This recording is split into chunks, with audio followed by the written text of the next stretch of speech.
Electropositive, इलेक्ट्रोवर्ड electron से आया है, पॉजिटिव का मतलब है जब भी कोई इलेक्ट्रॉन के ऊपर नेगेटिव चार्ज रहता है, जब भी नेगेटिव चार्ज यानी इलेक्ट्रॉन किसी भी एटम से निकल जाते हैं पीछे पॉजिटिव साइन बचता है। अस्सलाम वालेकुम बच्चों, कैसे हैं आप सब? उम्मीद है खैरियत से होंगे। आज हम स्टार्ट करेंगे electropositive character of metals. Electropositive यानी इलेक्ट्रॉन को लूज़ कर देना, और जब भी कोई मेटल इलेक्ट्रॉन लूज़ करती है उसके ऊपर चार्ज रहता है पॉजिटिव चार्ज, और वो बन जाती है कैटाइन। यहाँ से क्वेश्चन बनता है what is the electropositive character of metals, या क्वेश्चन बन सकता है कि what property of metals related to reactivity of metals, what property is related to reactivity of metals. ये दो शॉर्ट क्वेश्चन बन सकते हैं। इसका आंसर यहाँ से लेके यहाँ तक ये शॉर्ट क्वेश्चन का आंसर है। अच्छा, मेटल्स रिएक्टिव होती हैं। मेटल्स कौन सी हैं? जो ग्रुप 1 वाली हैं। ग्रुप 1 वाली मेटल्स को अल्कली अर्थ मेटल्स कहते हैं। ये पड़ी हैं ग्रुप 1 वाली मेटल्स, यहाँ देखें, ये पड़ी हैं ग्रुप 1 वाली मेटल्स, ये पड़ी हैं अल्कलाइन अर्थ मेटल्स। ये ज़्यादा रिएक्टिव होती हैं। ज़्यादा रिएक्टिव क्यों हैं? क्योंकि ये अपने इलेक्ट्रॉन जल्दी लूज़ कर देती हैं। लूज़ करने का मतलब ये है कि जल्दी रिएक्ट कर जाती हैं नॉन मेटल्स के साथ। Metals generally have tendency to lose electrons to form positive ions called cations. This property is called electropositive character of metals. This property is related to reactivity of metals. Metals which lose electron easily are considered more reactive. यानी जो बहुत ज़्यादा जल्दी reaction करती हैं, बहुत ज़्यादा reactive होती हैं, इसका मतलब है वो मेटल्स हैं।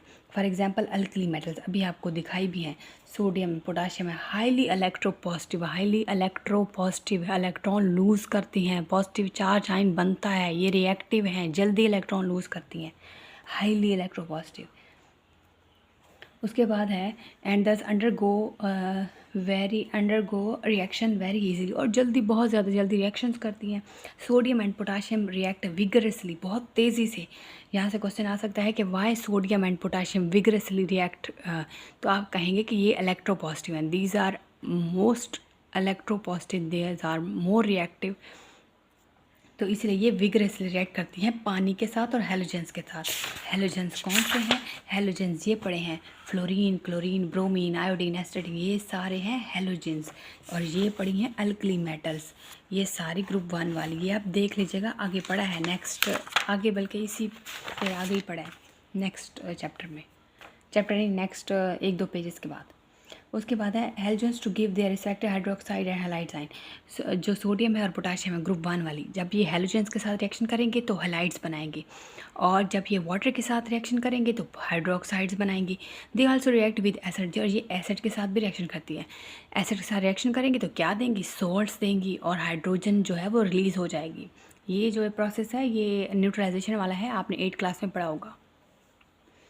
उसके बाद है यहाँ से, अच्छा, ये क्वेश्चन आ सकता है कि विच इलेक्ट्रोपॉजिटिव मेटल, यहाँ से एमसीक्यूज बन सकता है, कौन जो है वो विगरसली रिएक्ट करती है वाटर और हेलोजेंस के साथ, तो वो सोडियम और पोटाशियम है। और यहाँ से क्वेश्चन 2 किस्म के क्वेश्चन बन सकते हैं, आपने अपना कॉन्सेप्ट क्लियर रखना है, ठीक है, कि वो जो सोडियम है और पोटाशियम वो विगरसली, बहुत तेज़ी से रिएक्ट करती हैं वाटर के साथ, और वो उसके हेलोजेंस के साथ रिएक्शन करती हैं, और हेलोजन के साथ रिएक्शन करके, वाटर के साथ रिएक्शन करके हाइड्राइड्स बनाती हैं, और क्या बनाती हैं? हाइड्रोक्साइड्स बनाती हैं, हैलाइड्स बनाती हैं, और वो एसिड के साथ रिएक्शन करके सॉल्ट बनाती हैं, और हाइड्रोजन रिलीज़ होती है। उसके बाद है अल्कलाइन अर्थ मेटल्स। अब ये दूसरे ग्रुप वालों की बात हो रही है। अब दूसरे ग्रुप में मैग्नीशियम है और कैल्शियम है। यहाँ पे देखिए, ये दूसरे ग्रुप की बात हो रही है, मैग्नीशियम और कैल्शियम की। अभी बात किसकी हुई है? सोडियम और पोटाशियम की हुई है। अब किसकी बात हो रही है? मैग्नीशियम और कैल्शियम की बात हो रही है।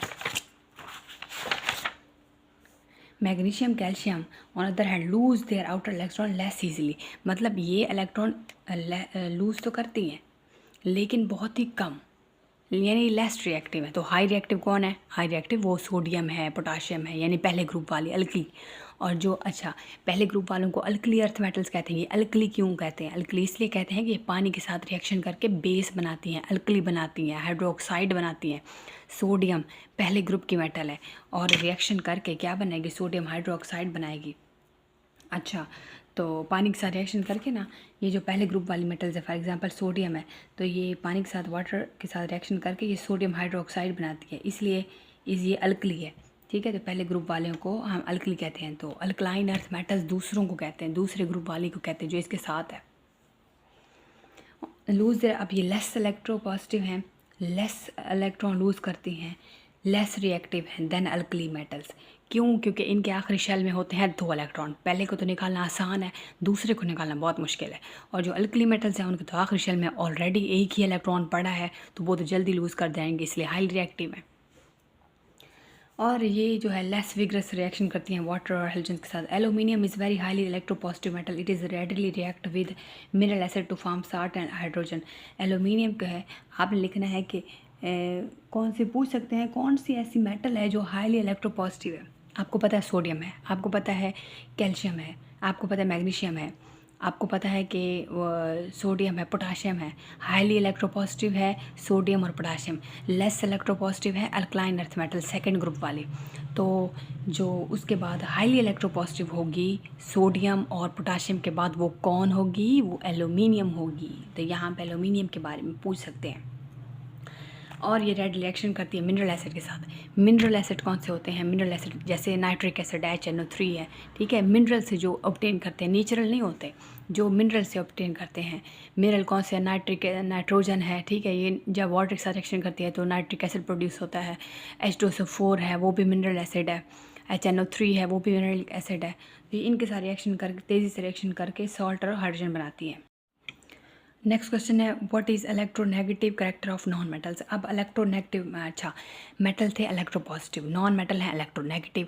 इलेक्ट्रोनेगेटिव का मतलब क्या है कि ये इलेक्ट्रॉन एक्सेप्ट करेंगे। इलेक्ट्रोनेगेटिव नाम से ज़ाहिर इलेक्ट्रोनेगेटिव है, उधर से इलेक्ट्रोपॉजिटिव नाम से ज़ाहिर है कि इलेक्ट्रॉन लूज़ करके पॉजिटिव आयन फॉर्म होती है, और यहाँ से नाम से ज़ाहिर है कि इलेक्ट्रोनेगेटिव जो है वो गेन करेंगी, नेगेटिव आयन चाहेंगी, उन्हें और चाहिए नेगेटिव आयन। यहाँ पे जो फ्लोरीन है, क्लोरीन है, ब्रोमीन है, आयोडीन है, एस्टेटिन, ये सारी जो है इलेक्ट्रोनेगेटिव हैं, ये नॉन मेटल्स हैं। नॉन मेटल्स इलेक्ट्रोनेगेटिव होती हैं, मेटल्स इलेक्ट्रोपॉजिटिव होती हैं।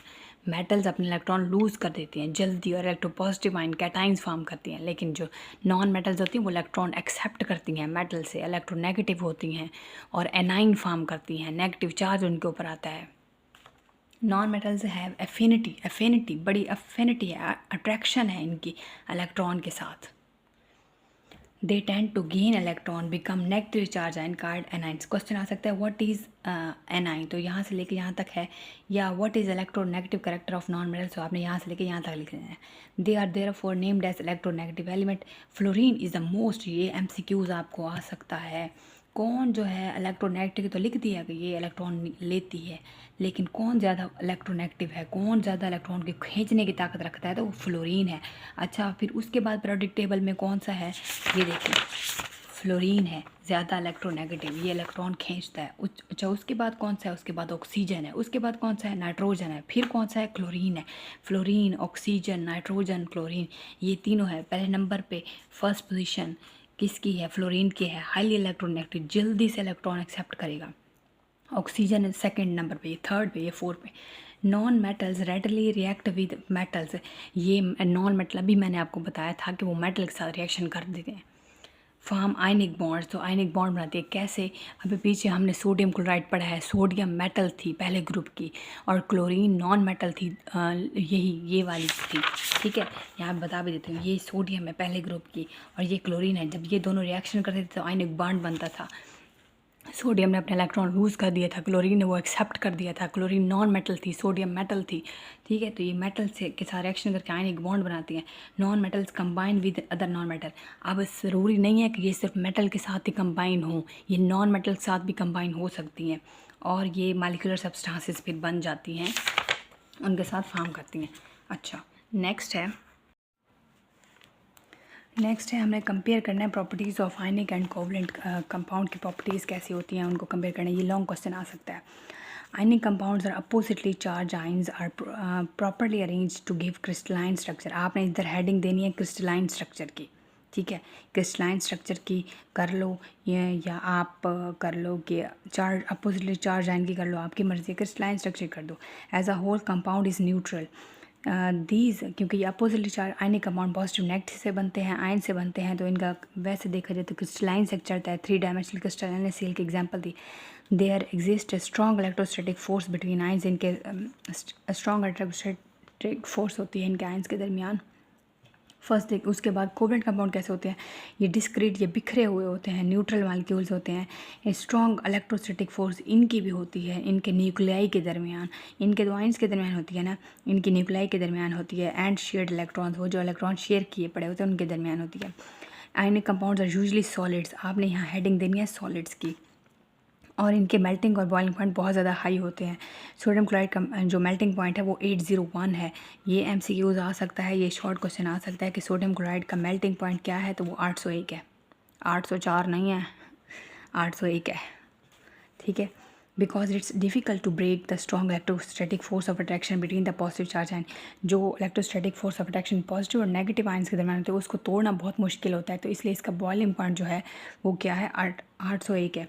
कोवेलेंट कंपाउंड्स क्या होते हैं, ये दो या दो से ज़्यादा नॉन मेटल से मिलकर बने होते हैं। लोअर मालिक्यूलर मास, इनका मास कम होता है, ये गैसेस हो सकती हैं या लिक्विड हो सकते हैं, इनके जो लो बॉइलिंग लिक्विड्स हो सकते हैं। High molecular mass covalent compounds exist है सॉलिड।